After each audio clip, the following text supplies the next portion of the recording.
The coins alert is where everything in this video comes from. Also, don't forget to like and subscribe to my station to get more XRP news and news about cryptocurrencies in general. Look at this now. The SEC didn't call the important XRP decision into question, but that's not the end of the story.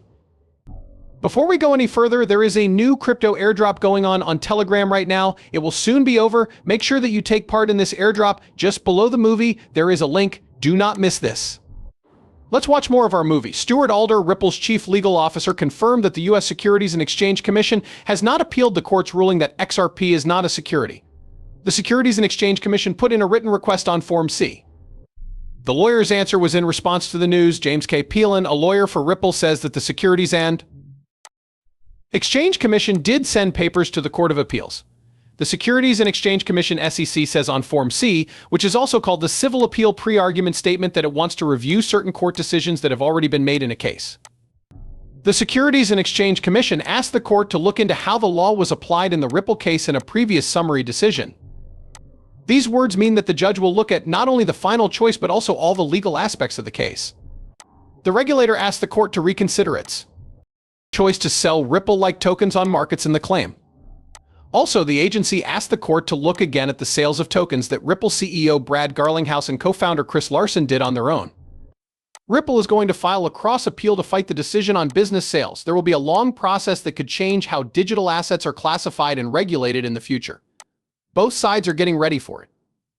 Someone asked Alderati to keep an eye on Ripple's Group C file this week.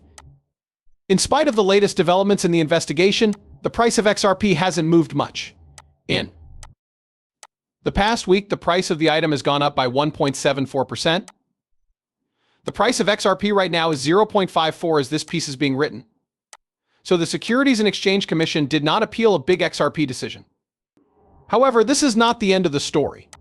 When the token came out, it hurt the overall growth of the cryptocurrency market, which had grown by 0.59 times and was worth $236 trillion in just 24 hours. There will be more fights between the CSESE and Ripple until next year.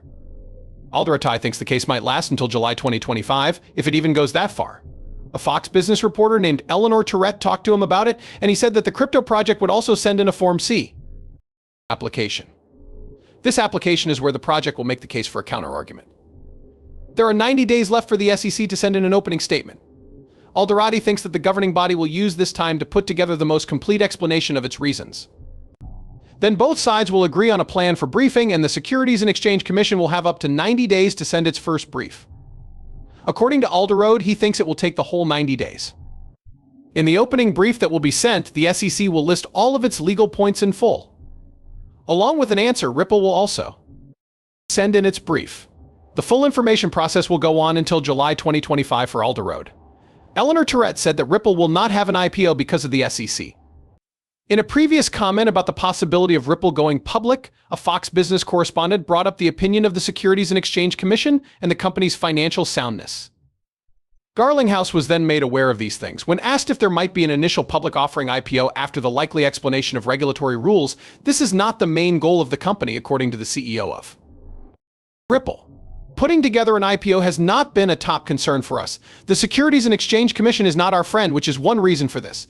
People there don't really like me unless they have dartboards on the walls. They don't have any pictures of me hanging around the SEC building. Brad Garlinghouse, the CEO of Ripple, also talked about what he thinks will happen in the Bitcoin market and how it will grow until 2025. Even though the business is having problems right now, he was optimistic. He said this by saying that the US government's views have changed and that big companies like BlackRock are becoming more interested. Because of this, it seems like big investors are becoming more interested in blockchain technologies and what they can do. He went on to say that Ripple has a strong financial base that lets the company keep working on its projects, even if it doesn't have an initial public offering IPO, but the legal environment needs to get better so the company can get into the stock market. Go back to the beginning. This is how the trouble between the SEC and Ripple began. There was a lawsuit filed by the Securities and Exchange Commission against Ripple Labs Inc. and its founders Christian Larsson and Jed McCaleby. In December 2020, they were charged with selling an unknown number of XRP tokens without permission, which the SEC should see as the sale of unregistered stocks. This is what led to the case between the two people. The Securities and Exchange Commission said that Ripple gave out billions of XRP tokens and then sold them for more than $1.3 billion without giving the appropriate registration collateral, which is what the SEC found. The XRP coin should have been signed up for. Shinxiteg, the head of the Securities and Exchange Commission, also said that XRP gives buyers hope of making money, which meets the requirements for being classified as a security. On the other hand, Ripple said that XRP shouldn't be seen as a security but as a digital currency like Bitcoin and Ethereum, which aren't seen as stocks by the Stocks and Exchange Commission. Because of this, the company made it clear that what it was doing was legal. When the court made its ruling in July 2023, it agreed that selling XRP to private investors cannot be thought of as a securities deal. There is still no answer to the question of whether or not big players can buy tokens through a preliminary appeal with Ripple over the XRP case. Because of these legal problems, there is a lot of talk about the meeting. It's possible that this is a big change in how coins are regulated in the US. The information given is not meant to be taken as trade advice. Any purchases made based on the information on this page are not the responsibility of the people who made them. Before making any investment decisions, you should definitely do your own study and talk to a professional who knows what they're talking about.